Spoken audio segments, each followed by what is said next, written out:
So if you go out on Cengage, you will see a link for the Chapter 3 practice. I'm in the wrong class, actually, in my other college accounting class. Still the same link, but I'm getting the right one here. Chapter 3 practice? Yes. Yeah, so you should see a link under Unit 3 now. This is the only unit where we double up chapters, so we're going to have chapters 3 and 4. And that's because chapter 4, we're going to talk about like closing out the books, like doing our closing process.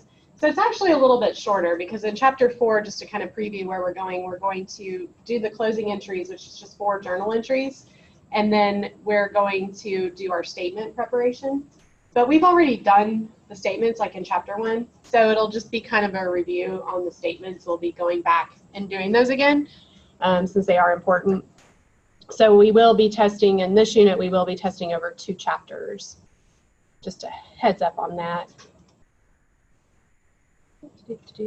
Open up the chapter 3 practice. Once it decides to get going here. Okay. So we'll get started on this in just a minute. I wanted to talk first about what adjusting entries are, so you kind of have an idea of what we're getting into, right?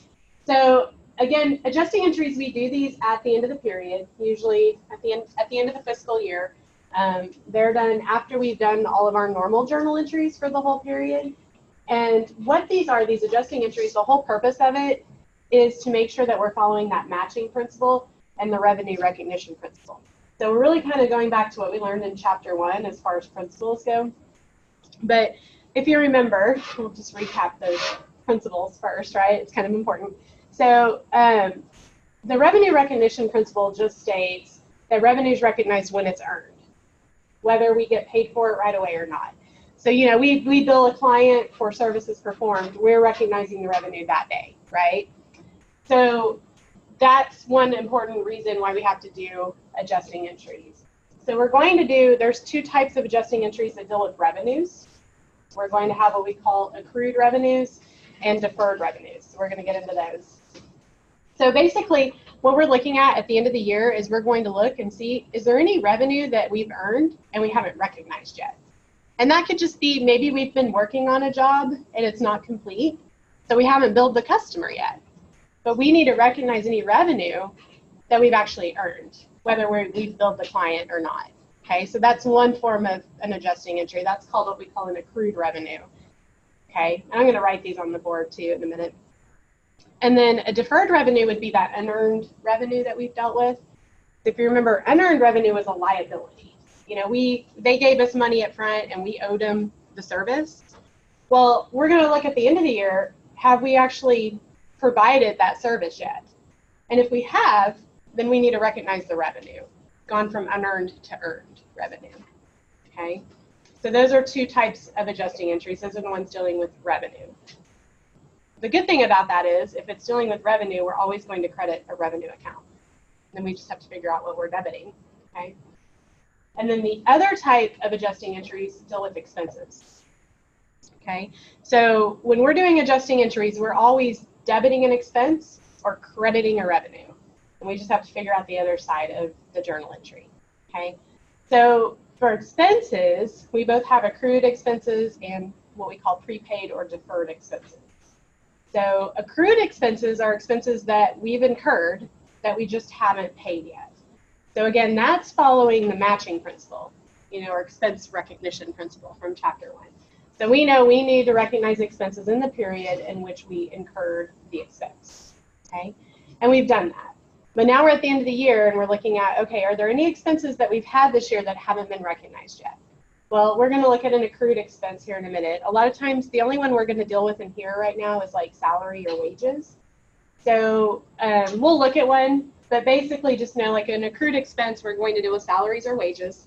And we're looking at, well, we know pay periods can vary, right? We don't get paid, you know, obviously on a convenient schedule as far as like our fiscal year goes. So if we pay like weekly, for example, well, what if December 31st, the end of our fiscal year, falls in the middle of a pay week? that gets kind of tricky because we're not going to pay them until the next year. Their paycheck's going to be in the next year.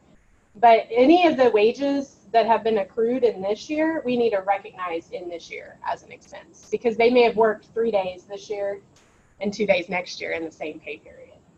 Right? They just pay a little early though? We usually don't. I know some places do. Like, it depends on if they're a for-profit organization, though, they usually won't. They'll just run a normal pay schedule unless it falls on an actual holiday.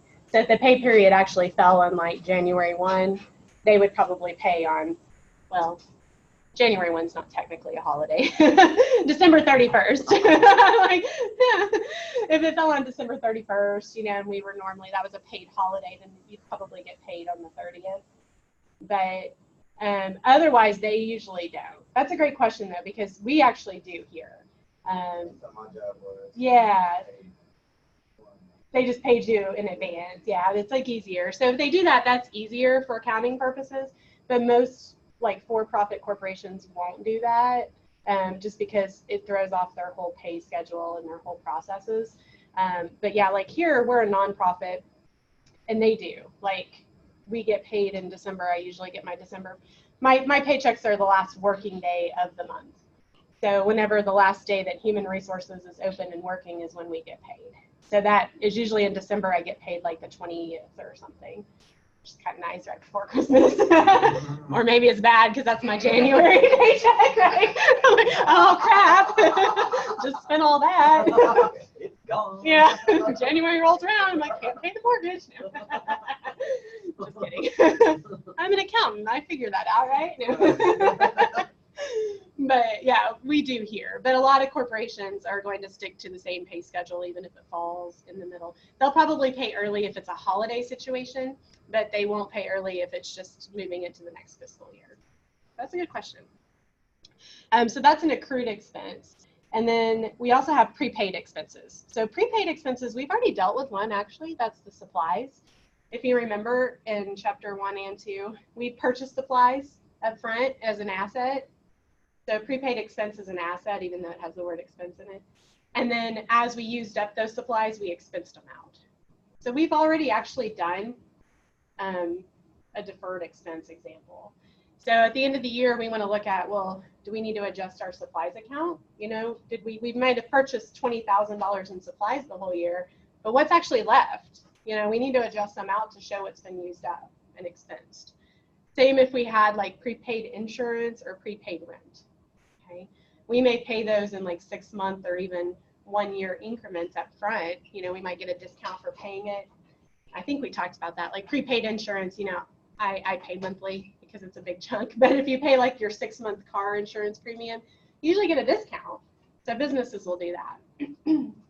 So we log it as an asset when we first purchase it. And then as it expires, as it gets used up, we need to expense it out. Okay. And then the last little example or the last adjusting entry we do is for depreciation. Okay, so depreciation is just the decline in value of assets, like vehicles, buildings, equipment, things like that. We know, when we buy buildings or vehicles, all those assets, we're going to use them for more than 1 year usually, right? Like this building's been standing here for like 50 years. Obviously, we've made some upgrades and improvements, but this building has been used by Rose State College for like 50 years now, I think, almost, or will be this coming year. So, it's been here. They've been using it to help earn revenue. We don't really consider it revenue in nonprofit, but we still are, right? It's still revenue for 50 years. So basically, we would take that building cost and we want to spread it out over the whole time that we find it useful. Okay, so we depreciate that. So that's only for fixed assets. So fixed assets are assets that we use for more than 1 year. Okay, so they're tangible, meaning they're physical assets like buildings and land and equipment and vehicles. All of those things that we can physically see and touch, and we're going to use for more than 1 year in our business. Okay, that could be like computers and things of that nature too. Office equipment, anything, desks, chairs, stuff we use for more than 1 year.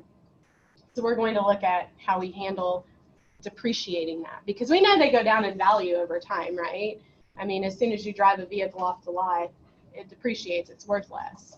So it's the same in the accounting world, but we're more focused on how we say how much of that asset we're using every year. We want to basically match up the usage to the cost of that asset to how long we're using it. So we expense it out over time. Okay. So again, that follows the matching principle, because we're saying, okay, well, we bought a desk and we use it for 5 years. Well, that desk helped me do my job. You know, maybe I'm a salesperson and in this hypothetical world. And so, you know, it's helping me earn revenue for 5 years. So I'm going to take the cost of that desk and spread it over the 5 years that it's useful to me. So we do that by expensing it or depreciating it. Okay. So let's look at some examples. I'll write this first one on the board. So the first one we're going to look at is an accrued revenue.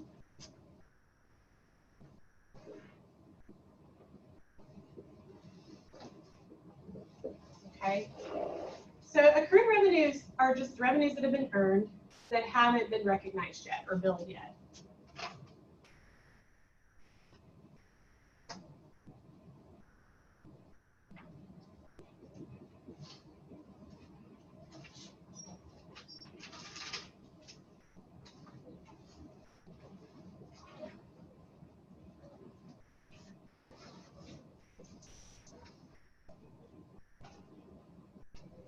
I had a lot of accrued revenue.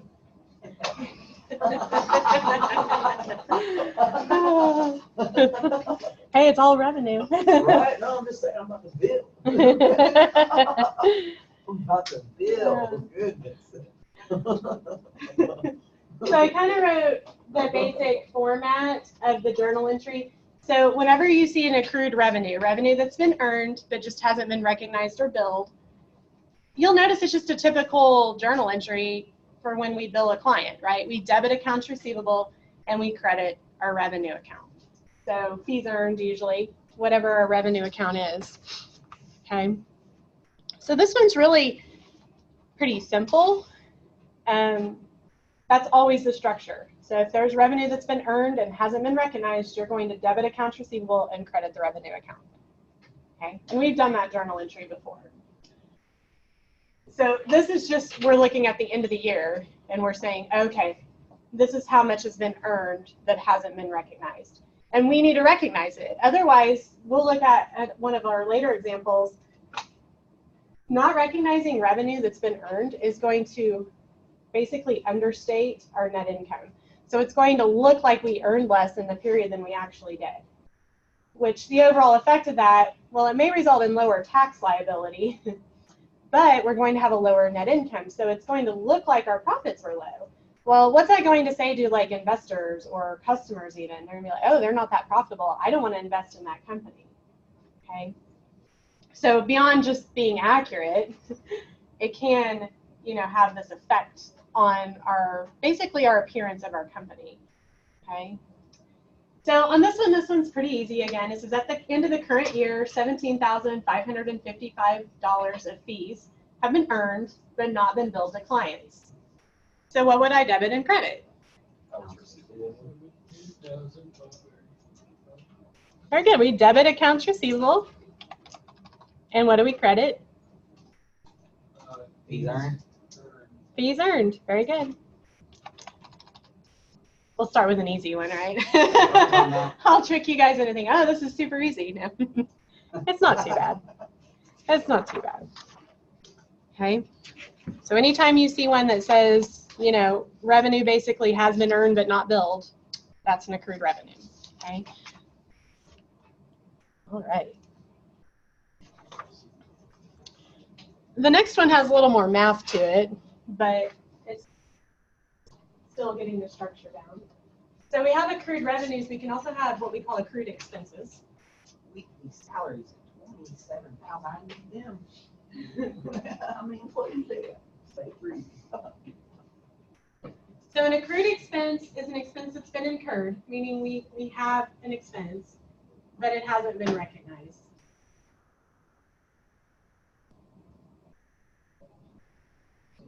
go in your salaries payable? Do what? Would that go in your salaries payable? Yeah, you got it. Very good. Yeah, with an accrued expense, we're going to debit an expense account. Makes sense, right? We're going to recognize the expense. So in this case, in our class, we'll only be dealing with like salaries or wages expense for accrued expenses. And yeah, we're going to credit salaries or wages payable. This thing is giving me a salaries payable is wrong. So Salaries expense should be at the top, right? Yeah, salaries expense would be your debit, and then Yeah. salaries payable will be your credit. And they give you that one. Yeah, they give you the salaries. Yeah. So they throw in salaries receivable, but that's not going to be used. Okay. So you guys are absolutely correct. In this case, it would be a salaries expense debit and a salaries payable credit. So this is what I was talking about when maybe a pay period falls, you know, over across 2 years. So we have to calculate how much. But basically what we're saying is wages have happened, you know, people have worked, and we owe them for the wages. We're not paying them until next year, you know, when pay gets processed. So, but we need to recognize the expense of the wages worked in the current year. Okay. So for instance, what does it say? It says, Prospect Realty pays weekly salaries of $27,600 on Monday for a 6-day work week ending the preceding Saturday. So they work Monday through Saturday, and then they get paid on Monday. Okay. And then they want us to show what happens if the accounting period ended on Friday. Okay. So what they're saying basically. I only got paid for 5 days. Yeah, like they're going to get paid for the full 6 days, but it falls across 2 fiscal years.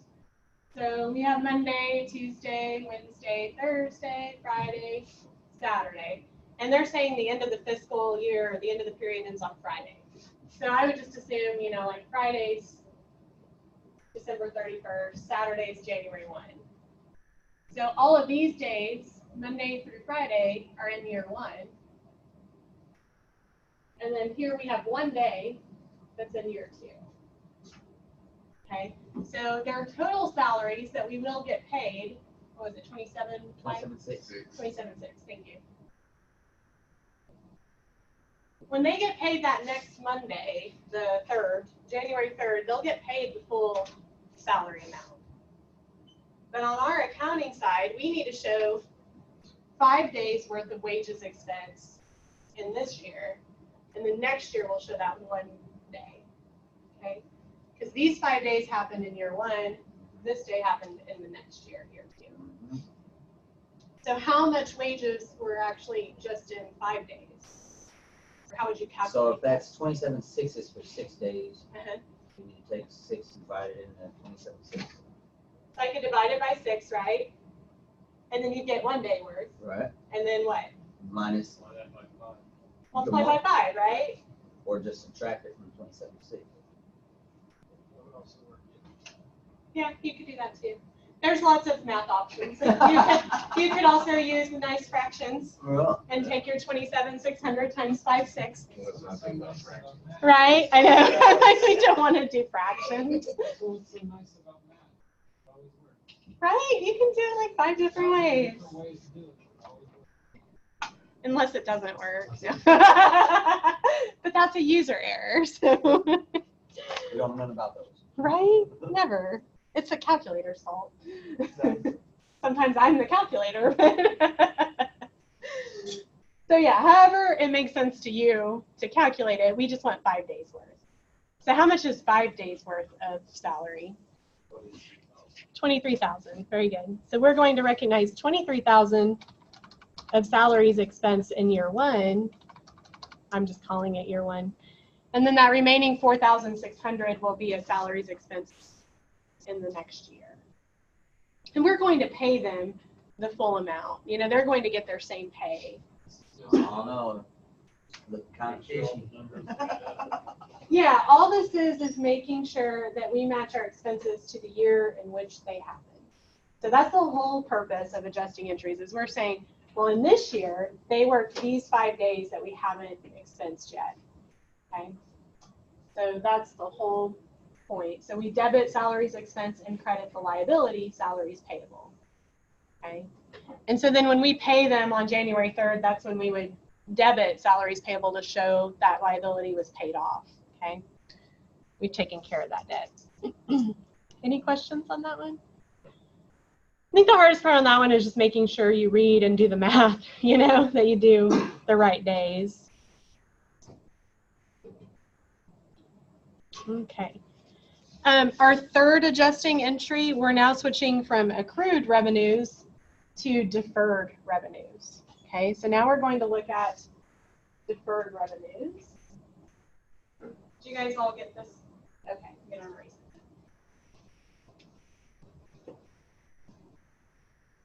I need more boards, right? Okay.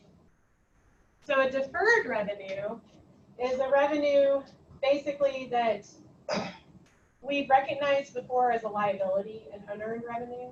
So they gave us cash up front. You remember that? Like originally, say we sold tickets, you know, to some concert. People gave us cash, and we gave them a piece of paper or an email. An email.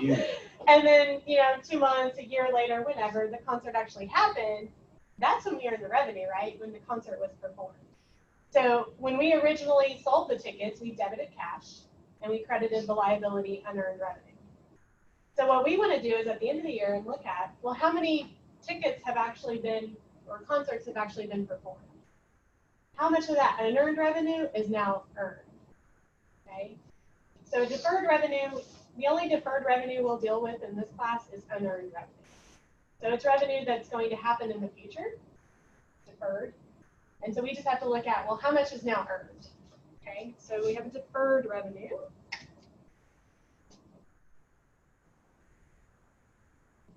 Just put an extra F in there.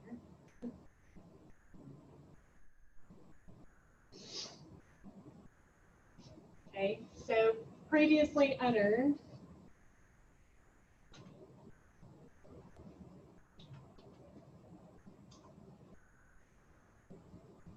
And now it's earned.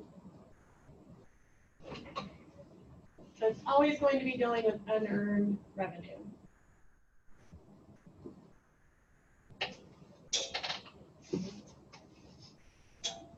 So what we're going to debit and credit, you'll always debit your unearned revenue.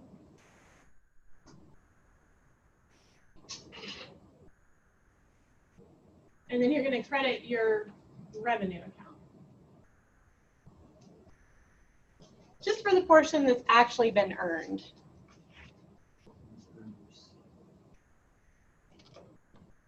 Okay. So our, the unearned rent and the one that you're debiting, you're crediting the rent revenue and the other way around. You got it. Yeah, we're going to debit unearned rent to show for whatever rent has actually been, you know, given now. They've actually used up those months. And then we're going to credit the actual rent revenue. Why are we calling this unearned revenue? It says that we didn't receive the money. Okay, good question. So this one says on June 1st, Herbal Company received $18,900 for the rent of land for 12 months. So we rent land out to customers, and they paid us in advance. So they gave us cash up front, and then they're paying for 12 months worth of rent. But it's only 6 months, so it's half the money, 9,450. We're not there yet. But so when we actually on June 1st, our journal entry, we debited cash and we credited unearned rent because we owed them 12 months worth of rent. Okay, so they paid, but we still owe them the service. Yes. Mhm. Yeah, you got it. Okay, that makes sense. Yeah. So that's quite, when it kind of gets confusing is when, because we haven't dealt with unearned rent before. We've dealt with like unearned like ticket revenue and stuff like that. But yeah, so they paid us in advance, and then over time, we are obviously actually earning it. Every month that passes, we've actually earned that revenue, okay, because they've actually had the land and assumed that revenue. Okay. So yeah, so they paid us in advance for 12 months worth. Well, that's going to get them all the way through next May, right? A whole year's worth. We're at the end of this year. And so how many months of rent have actually been earned? 6 months. Is it 6? You're gonna go 7. You're gonna try to say 7, but you said May, at the end of May 31st. Is that what you're gonna roll with? June 1st? Well, it's June 1st, right? Oh, yeah. Oh, yeah. Well, they paid on June 1st for 12 months, right? It's now December 31st. So how many months have passed from June 1st to December 31st? 6 months. Is it 6 months? 5 months. 5 months, 30 days.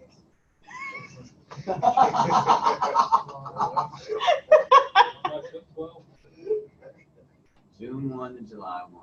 July Yeah, 1. 7. 7. Yeah. That's Yeah. what I said first. Yeah. I know everyone always says 6 a year. Did you? No. You said a whole year. Nice try. I'm a mom. I hear everything. It's 7 months, right? Like count, because when we hear June, we think middle of the year, so you think 6 months, but you have to count June. June, July, August, September, October, November, December. So 7 full months have passed. It's tricky. They're trying to trick you. Yes.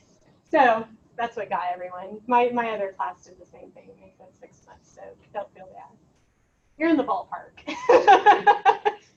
You're like right outside at the gate, but you're there. So we would just want to calculate 7 months. So we'd really pretty much do the same thing we did for wages, right? We could divide by 12 to get a monthly and multiply by 7, or however you want to do it. So how much rent has actually been earned now? Very good, $11,025. So again, that's going to be a debit to unearned rent and a credit to rent revenue. $11,025. Okay. So that's the portion of that revenue that we've actually earned at the end of December 31st. Next year, we'll have earned the remaining 5 months. Okay. So we'll then recognize that that revenue next year. So with unearned revenue, we always debit the unearned revenue account and you credit revenue. You're just recognizing what portion has actually been earned. Okay. All right. 3 down, 2 to go on how many. Maybe everyone had to go pick up my dog Yes. from school. No worries. And I'm recording, so you'll be able to watch what we finish up once I stick it out on the canvas. Okay. Our next adjusting entry, well, we just did deferred revenues. Now we're going to look at deferred expenses. Okay. So deferred expenses.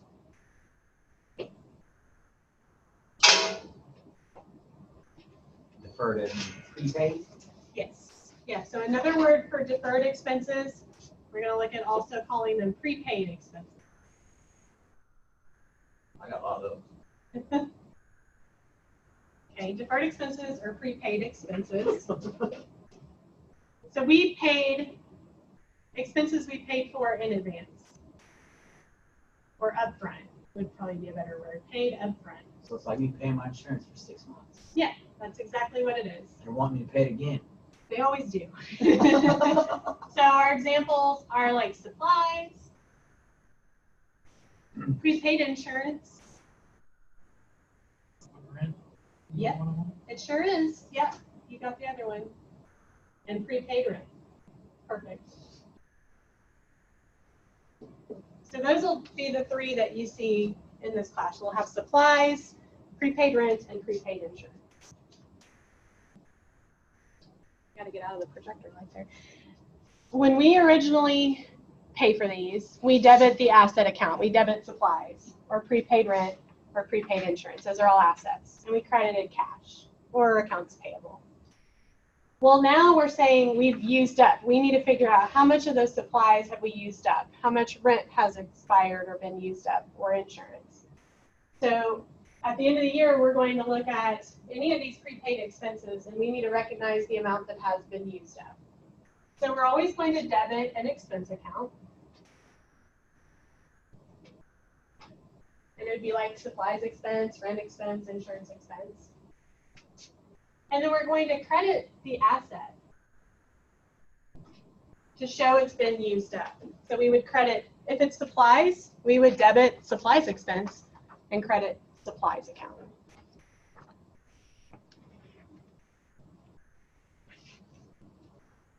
So this would be prepaid insurance. I need to move to the next one. Okay. So again, a deferred expense is also known as a prepaid expense. So we paid for it up front, and then over time, you know, it actually becomes an expense. And we need to recognize how much has been used up at the end of the year. Again, we did that in chapter 2 with supplies. You know, when we purchased supplies, we debited supplies and credited cash or accounts payable. And then at the end of the month, we said, oh, well, we don't have all those supplies. You know, we used up so many. So we debited supplies expense and credited supplies. So this one's just dealing with insurance. So the prepaid insurance account had a beginning balance of $4,500 and was debited for $16,600 of premiums during the year. They're telling us in our adjusting entry at the end of the year, the unexpired amount related to the future periods is $5,600. Well, to me, let's draw a T account. Let's see what's going on, okay? So I have prepaid insurance.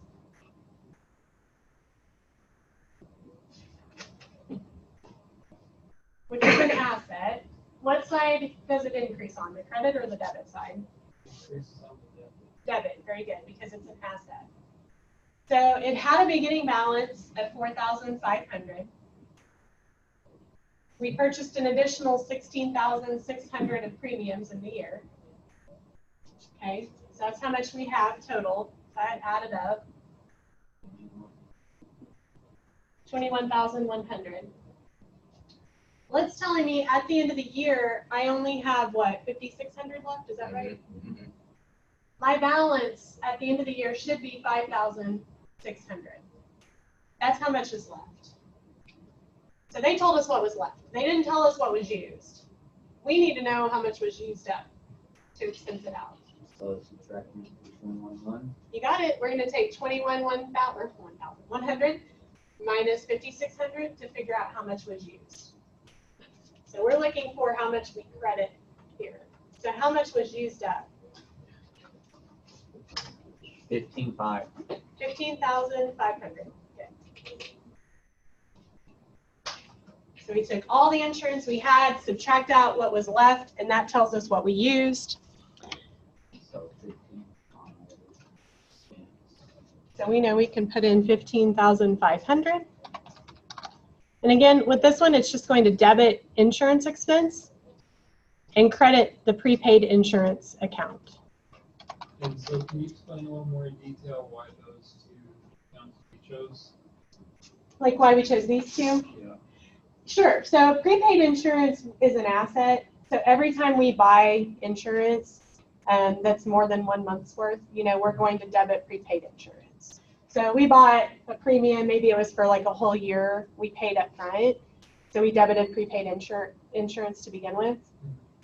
So now we know at the end of the month, we've, you know, had these premiums for several months and some of it's been used up or expired. So we're expensing out the portion that was used. Okay. So we'll debit insurance expense to show that's an expense this period. And there was beginning balance also that I think she needs to go back and. Yeah, I did say have that to there was a consider beginning my balance at beginning balance. 45. So there was already money inside of the Account, yeah. of the account, and then we bought more until she explained that we bought more, and then you hadn't done anything yet to figure out.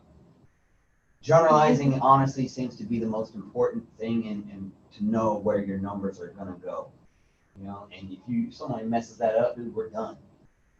Yeah, it's very They mess up important. saying what it was going for. You know what I mean? Like it'll have it all messed up.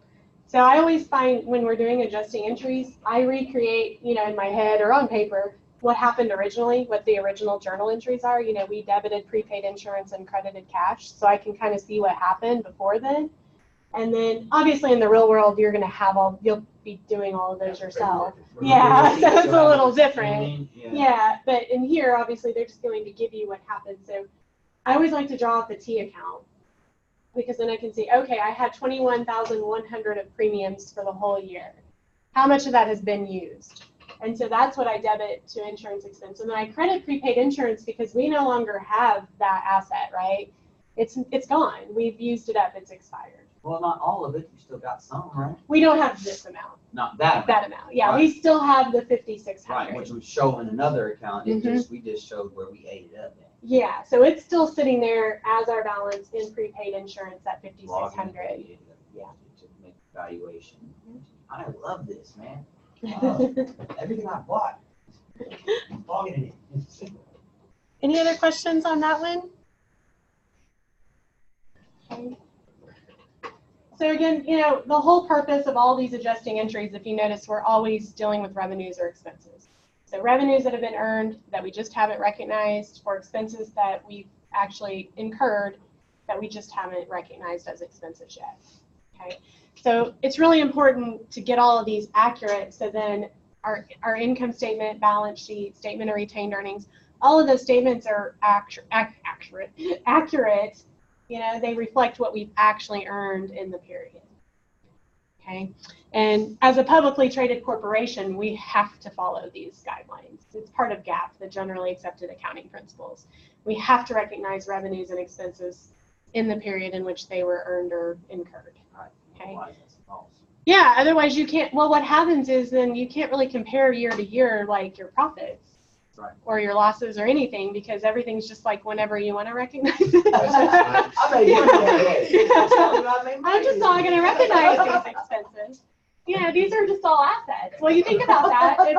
If prepaid insurance was sitting out there as an asset of 21,100, even though a lot of it had been used up, and you're not recognizing that expense, you're going to look like you have a lot more profit than you actually do. The money ain't there, baby. It's not there. Yeah, I mean, and you'll see that in the cash. It'll be reflected in the cash because we've already paid for it. But you're like, how come we have no cash, but we have this great amount of profit? We've been cooking in books. Yeah, pretty much. Creative accounting. Oh my goodness. The last type of adjusting entry is depreciation. So like I was talking about, you have some fixed asset. In this case, it's equipment. So we have equipment, and when we originally purchased equipment, we debited the asset equipment and credited like cash or accounts payable or something, right? You guys have all this?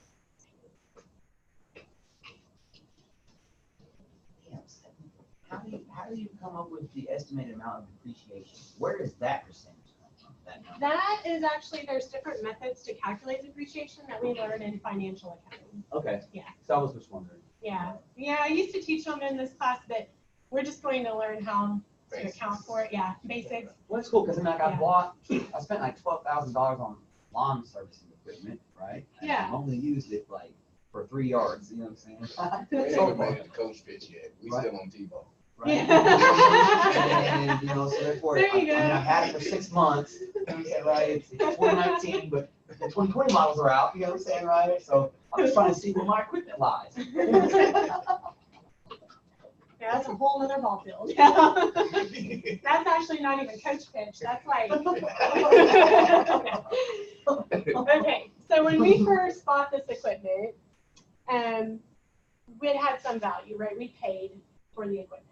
And we debited the equipment, the asset equipment. I'm just going to make up some number. Like say we paid $35,000 for it. We paid $35,000 for this piece of equipment. This year. We'll say it was this year. Okay, January 1 to make it easy. It's always better when we work in full years. Well, we know, again, over time, that equipment depreciates or it loses value. So what we do, and again, we won't get into the depreciation calculation, but what happens is that in the accounting world, we look at that equipment and we think about, well, how long are we going to use it? How long is it useful? Well, think about a vehicle. How long do you drive a vehicle? 5 years? And it may still have value after that, right? Especially if you bought it brand new. You gotta get rid of it, buddy. Yeah, and you upgrade or whatever. Right. So there's lots of different reasons that the business will calculate what we call the useful life of the asset. they'll say, oh, this equipment we're going to use for 4 years or 5 years or 20 years. Okay? And so then we're going to look at spreading that cost out over that useful life. Okay? And we'll take into consideration like the value that it holds when we're finished with it, if there is any. After we talk about this one, this is Yeah, very we're important. not going to get into those calculations, but just kind of understand, you know, that's where it comes from. So they figured that out for us. In this class, they're just always going to give you how much the depreciation amount is. That always makes life easier. Yes, What about like the land? great question. Does land depreciate? Yes and no. It depends on the location. Because like land, say LA is gonna cost different or depreciate or Difference between Go guns up. and bugs. yeah. It's gonna Well, we're going to make the assumption that land never depreciates. The reason is land is a finite resource. You know, there's only so much land available in the world.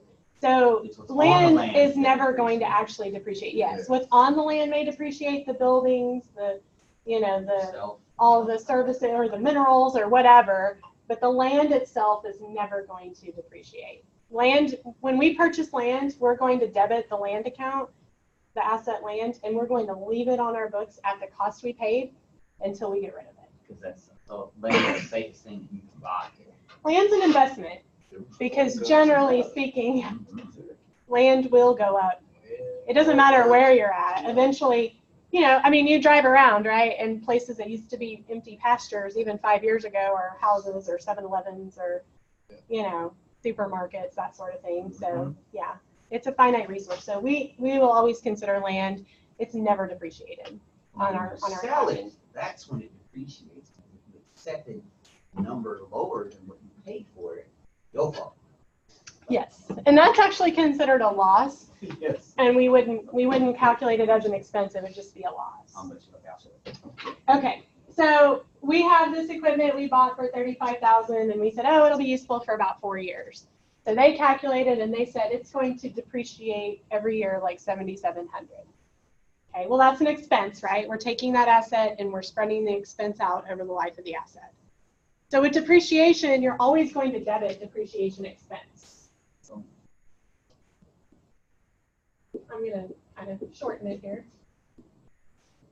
Okay, so we debit depreciation expense. And then the only kind of different thing about depreciation is we never want to credit the asset itself. We create a new account called accumulated depreciation.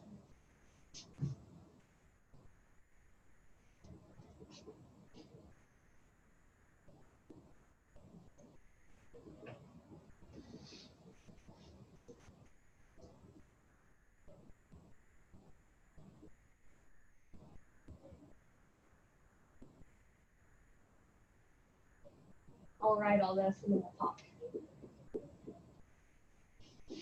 So Okay. the depreciation is a liability account? It's actually, here's the weird thing. So depreciation expense, of course, is just an expense account. Accumulated depreciation is actually what we call a contra asset account. So it's a brand new account type. We haven't learned. Okay. Contra just means opposite. So whereas an asset account increases on the debit side, any contra asset account will increase on the credit side. Okay. So we're going to basically, it's kind of like a placeholder for that depreciation. Okay, so we're going to credit accumulated depreciation every year for the amount of depreciation. So we debit depreciation expense and we credit accumulated depreciation. So again, that accumulated depreciation is a contra asset account, the opposite of an asset. That's all it means. They throw out, you know, terms, but it just means the opposite. So it increases on the credit side. So when we report this asset on our balance sheet, we're actually going to report it as equipment less or minus that accumulated depreciation. So it's going to be reported on our balance sheet at cost minus accumulated depreciation, which is what we call book value. Mhm. That's the value of that asset today, right? Because it's declining. We want to recognize we're expensing out and it's declining in value. So on our balance sheet, it's going to be listed as book value.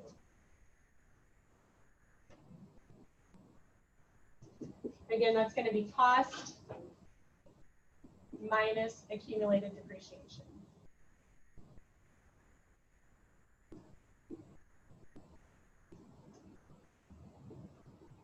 Well, the cost is just whatever's in that asset account. So in this case, it's equipment.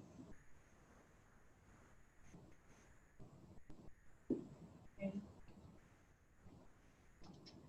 So the asset itself always stays on the books at the original cost we paid. We put any decline in value, that depreciation, in accumulated depreciation. So the book value is the cost minus accumulated depreciation, or equipment minus accumulated depreciation.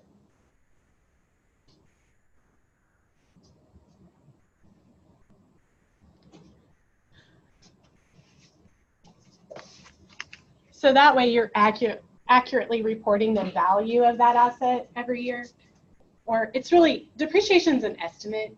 You know, we think accounting is hard and fast numbers, but we actually do a lot of estimating. It's not a guesstimate though, it's an educated guess. You know, it's an educated estimate, but we still estimate. You know, I think a lot of times people think, oh, in accounting, it's like, you know, it's black and white, but there's actually a lot of gray area in accounting. We don't go into it that much in this class because gray area gets really confusing. But, you know, just know that depreciation is an estimate. We don't really know, right? It's kind of like a car, right? I bought a minivan because when I got remarried, I now have 3 kids instead of 2, and we didn't fit in my Equinox, you know, like 3 big kids in the back seat. It was like a nightmare traveling. He touched me, she touched me. So we bought a used minivan, you know, it's like a year old because we're cheap and we're not buying brand new. And it was a great deal. Appreciate it, right? I did. And it was loaded, you know, it's a really nice minivan. I love my minivan, actually. I never thought I would say that. It's a Chrysler Pacifica. But it has the automatic doors and the leather seats and the DVD player. And yeah, it's pretty sweet. It's the nicest vehicle I've ever owned. 400 miles to the full tank of gas. Yeah, it's pretty good. It gets good mileage and it drives well. So we bought it. You know, well, I drove it, obviously, I've had it for a year, a little over a year now. Well, how much the decline in value on my van depends on how much my kids pit it out and break it, right? How well I drive it. You know, I tend to take curves out sometimes. And it's wider and longer than my little Equinox. You know, maybe a little wear and tear on that van. And then now apparently my husband deems it necessary to always drive the van when we go any, even just the 2 of us, we now take the van. I don't know why. So, you know, if I would have driven, you know, which I don't know anyone that owns a minivan without children, but, you know, if it was just me and I was driving, like I live 5 miles away from work, and obviously the value of that minivan is going to stay pretty high over time. But I probably put like 18 to 20,000 miles on it.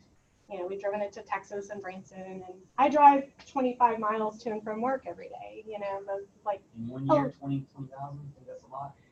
Standard, I know, but it's more than like my husband. His car probably got like 10,000 because he works closer, and then, like I said, we always take the van. So, you know, obviously if I looked up like the Kelley Blue Book value of my van, it would probably be a little bit lower than, say, someone with different, but it might be higher than someone else. I'm probably pretty average, but you never know. So again, it's an estimate because I could say, oh, I'm going to have this minivan for 10 years. Well, I probably won't be driving it in 10 years because at that point I'll have 1 kid in high school. You know, it's not really feasible at that point, but still, you know, it's an estimate. So it depends on the wear and tear. It also just depends on just the quality. If you've ever purchased like a lemon, you know, it happens. Or like you were saying, if you just, there's new equipment, there's something better on the market and I want to upgrade, that happens in business too. But we're going to keep it simple. That's more like, you know, bigger examples. We'll deal with that in financial. We'll actually talk about all of those things. But it's just kind of interesting to me. That's always kind of fun to think about. So it is an estimate because we really don't know how much value it's declining every year. up front. We know at the end of the year, right, what it's worth in a nutshell. Okay. But we're just going to say this equipment depreciated $7,700 a year. So I'm truly just going to debit depreciation expense and credit accumulated depreciation.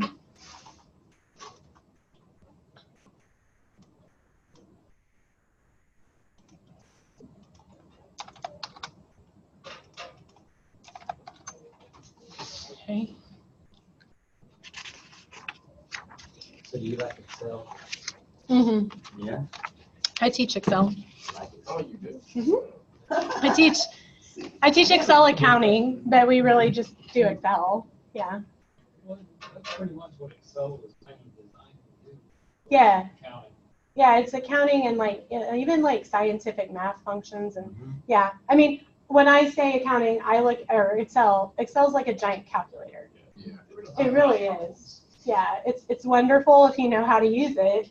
You know, you can do so much. But yeah, I mean, we use it in accounting all the time because you can do like depreciation schedules So and you can see the amortization. data, organize your data. and things like Oh that. yeah, So- yeah, it's amazing. And actually, I'm starting to incorporate some of that in. Like, if you guys take me for financial accounting, if you need to take financial, we actually are starting to do some data analysis, like sometimes just for extra credit, but using Excel because it's a good exposure. If you're a business major, or That's even why I not a asked. business major, it's just really important to understand like Well, real world stuff. Right, we're gonna use it every day, like this Mhm. laptop, we might as well have Office 365 for home and business. Oh, You know what I'm yeah. saying? Go ahead, pay for it, have it, Well- because you're gonna use it. You do know, as students, you can get the Microsoft 365 for free. Yeah, but it Okay. doesn't have all functions, Well, it is full functioning. just certain styles and things like that isn't there. It's a full version. I'm using it now, and there's some It's stuff just that different. it doesn't have certain things, which it's fine. and you Right. get a lot done. Right. No, I was gonna say it's actually But a who full wants version. limitations? Yeah, I do if it's free.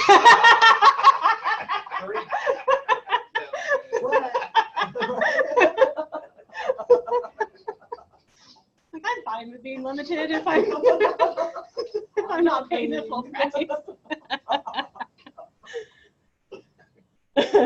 I'm frugal. My husband may disagree with that statement, but I think all men disagree. right? Well, I'm Like, it's about quantity, not quality, though. I have a lot of clothes that I paid a little bit of money for. Anyway, I digress. So do you normally log your journal entries in what, in Word or in? No, Excel? it's going to be like a computerized system. Most people use proprietary software, like their database software. QuickBooks, though, I also teach QuickBooks. So I do a little bookkeeping on the side, and I use QuickBooks online. I'm just asking because Yeah. no one ever wants to let you in the realm of the money in your business. You know what I'm saying? Right? They don't want to you know what I'm saying? So you can ask questions all day long and be like, Yeah, you no. know, so. Most people use software. I mean, I would say in this day and age, everybody uses software for accounting, even if it is just Excel. But most people are using proprietary software or like QuickBooks, something like that. Okay, well, let's try to get through some of this, though. Sorry. So it's okay. We were on target, just a little out. This next one is just dealing with supplies. So supplies, again, are really a prepaid expense, okay? So it says the balance in the supplies account before any adjustments was $4,850. And it says journalize the adjusting entry if the amount of supplies at the end of the year was $880. So again, I like to draw it out. So we have supplies.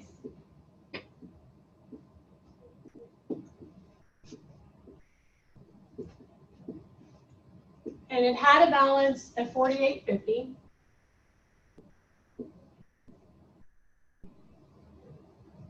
And now it tells us at the end of the year, we only have $880. Okay. Sometimes on these adjusting entries, they'll actually just tell you we used up so many supplies. If they tell you what's used up, that's your journal entry amount. Okay, but if they give you what we had, like a beginning balance, and then what the ending balance is, you have to calculate it. Okay, and that's with anything like the insurance, rent, or supplies. They might just tell you what was used. So make sure you just read on the question, okay? So how much did we use? $3,970. How much? 3,000? $3,970. Yeah, that's right. $3,970 was used up. So that's our adjusting entry amount. So just subtracted. So again, we're going to debit supplies expense and credit supplies, which I show that credit on there, for the amount that we used up, the $3,970. $3,970. Okay, so that's a prepaid expense or deferred expense. Any questions so far in any of the adjusting entries? Okay, good.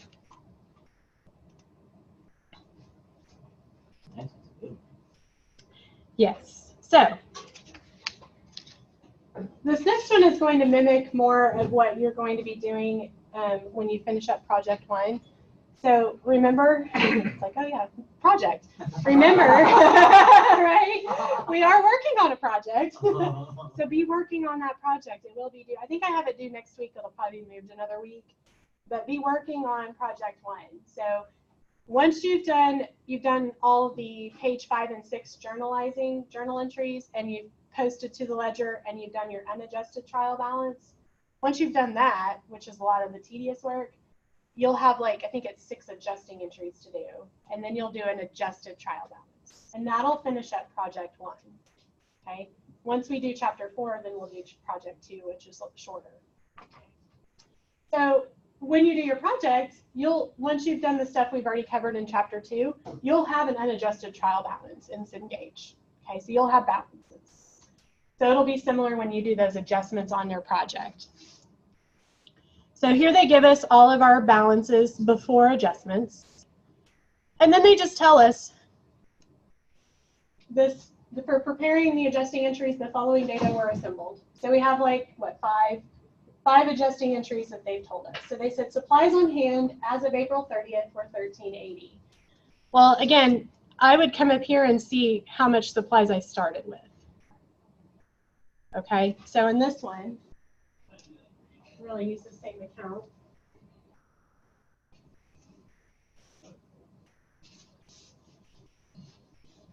Oh, Serious supplies. okay, so supplies. To figure out what was used up, I have to know what I started with. So it started at what, 7,200. And then what did it tell me was left? $1,380. Okay, good. $1,380. So how much did I use? 5,820 bucks.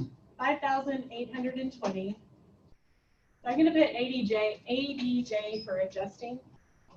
So what do I debit and credit on that first one? So We did. Supplies Supplies, expense. expense, yeah. Supplies.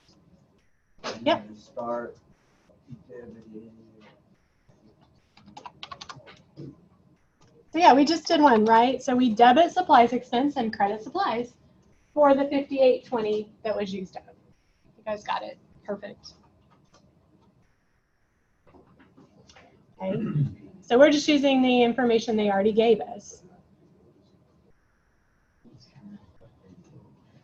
So the second one, yeah, fees earned but unbilled were 3,900.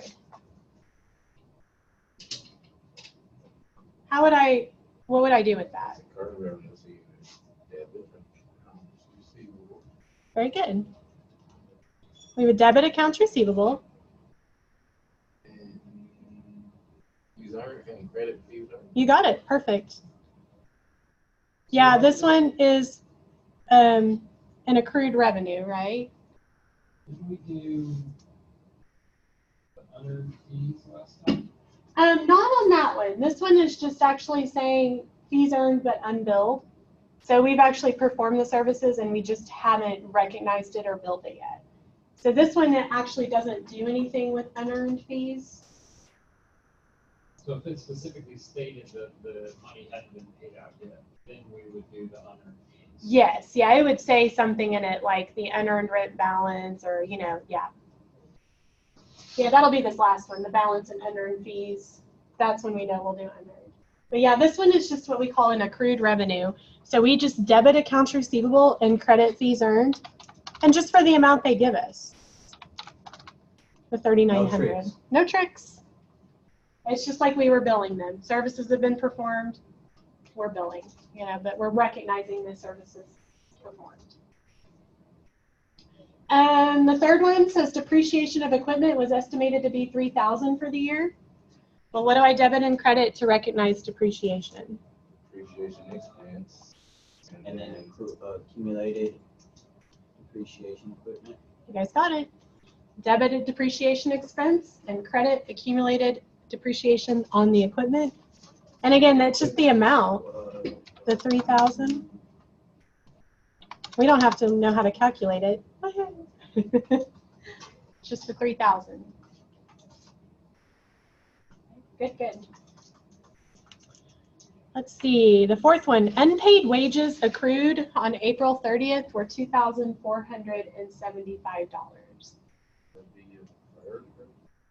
It's not a revenue on that one. It's unpaid wages. So would unpaid, Expense. there you go, yeah. It's actually an accrued Wage. expense. So your Yeah. wages expense, right? Yes, yeah. So whenever it says unpaid wages accrued, we know that's an accrued expense, meaning an expense that has happened, we just haven't recognized it yet, okay? So we just need to recognize that expense, right? So yeah, wages expense gets debited. And then what do I credit? Wages payable? Wages payable. Good. And that's because, again, we're not paying it yet. It's just It's the there to expense in this year. Right. Yeah. They're to pay. Yep, we will pay it. That's right. Is that $24.75? See, these have been pretty good. We didn't have to calculate it, right? Sometimes you will. Sometimes they're nice and just give it to you. Yeah, maybe go home and watch the accounting. And start checking his numbers all on the board. And then we're on the last one. It says the balance in unearned fees represents the April 1 receipt in advance for services to be provided. So again, we were paid on April 1st up front. Only 14,140 of the services were provided between April 1st and April 30th. So a lot of words, right? So how many services have actually been performed? 1 month. Well, it is in this month, but how much has actually been now? What services have actually been performed and need to be recognized? $14,140. Yeah, the 14,140. They gave you a lot of words, but they actually just told you how much has been earned now. 14,140 of the services were provided in the current month. So that's really what we need to recognize as earned revenue now. So what do I debit and credit on that one? Unearned fees. Very good. These are- You got it. We're just saying what was on the trial balance. We had a total unearned fees were like 19,200. Of that 19,200, we've actually provided the service for 14,140. So of that, all of that unearned, 14,140 is now earned. We debit unearned fees, and we credit the fees earned account. Still got some cash there. Brings up a good point. When you're doing adjusting entries, notice no adjusting entries ever affect cash. Okay, so that's always kind of the helpful. If you have one that's got cash in it, it's wrong.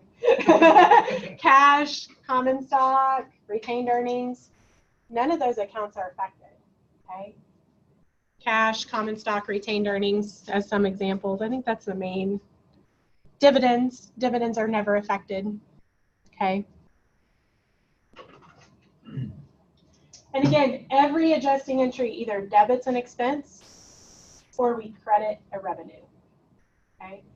So, you know, just remember that. That kind of helps you. You know, you're always either dealing with an expense or a revenue. Okay. So this last little part is interesting, and I'm going to give you the calculations just since we're pressed for time, but I just kind of wanted to show you this, why it's important we do these adjusting entries. So it says determine the revenues, expenses, and net income before the adjusting entries. Well, I just went up here, and my revenue is the fees earned, the 305,800. 305,800. For my expenses, I won't keep scrolling back and forth, but I had 4 expenses: wages, rent, utilities, and miscellaneous. I added all of those up, and it was 261,800. 261,800. Well, what's net income? How do I calculate that? 305,800 minus 2,618. Very good. Revenues minus expenses. Yeah, very good. So my net income before I did adjustments is what, 44,000? If I subtract those, my net income was 44,000. Okay, before I did any adjustments. After I did adjustments, my revenue, if I look, I credited fees earned 3,900, and I credited fees earned another 14,140. So with these adjustments, my revenue went up, those 2 amounts. So that's how I'm getting this amount. I took this revenue plus my 14,140 plus my 3,900, and I got 323,840. 323,840. All right, you said plus your 3,900? Uh-huh. Oh, on the fees earned. And then with the expenses, I took my 261,800 before adjustment, and I added all of the expenses I debited. So the 5820 for supplies, 3,000 depreciation, 2475 wages. That was it. I'm just going to keep going. So my new expense amount is $273,095. So 273,095. Again, I subtract, and you should get a new net income of $50,745. Big difference. It is a big difference. $6,745. I'm like, where's my money? And so that's why you can see, just doing those adjusting entries, our revenues, expenses, and net income all changed. Well, if you were looking back over the adjusting entries, you're also affecting balance sheet accounts. So account of supplies, accounts receivable, wages payable, unearned fees. So when we don't do these adjusting entries, we're losing out on recognizing $6,745 worth of net income. And then it's also affecting our balance sheet accounts. Okay. In this case, we would have been understating net income. Okay. Which affects our bottom line. It could have been the opposite. We could have been overstating. Okay. So this last one, it just says determine the effect on retained earnings. Well, if you remember, retained earnings is like retained earnings plus net income minus dividends. Well, net income changed $6,745. So retained earnings would increase that same net income increase amount, $6,745. The net income, we would, because we didn't pay any extra dividends. So net income goes into or increases retained earnings. Okay. So that's money that we've earned. It's a good chunk of change. It I need is. that. And that's just a small example. If you're thinking of a huge corporation, this could be millions. Right? So it could be a big impact. So that's I liked this one because it showed you the impact. Okay. We have 2 minutes. Any questions? You like that, right? It's like